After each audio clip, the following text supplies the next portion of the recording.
Gibana-bana maabot na sa 10,000 ka mga botante ang nadugang karon sa talaan sa Mandaue City COMELEC sa nagpadayong voters registration. Gipahibaw ni Attorney Anna Fleur Gujilde, election officer sa Mandaue City COMELEC nga sa pagkaron aduna na kapin sa 230,000 ka mga botante. Ang Mandaue City human sa dugang 10,000 nga mga nagparehistro. Gibana-bana ng 20,000 usab ang natangtang gikan sa voters list human mapakya sa pagbuta sa pipila ka eleksyon ang nakalamay.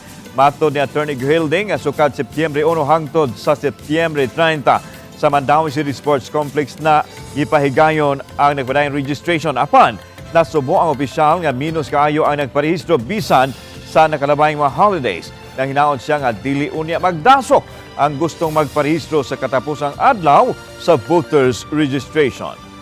Or dili sila ma-atiman dayon nga paspas dayon, so base niya mo reklamo sila. So if they want nga ingon ana nga klase nga serbisyo nga mamugaway ra unta ang pagparehistro nila, pwede karon mo rin na gyud sila.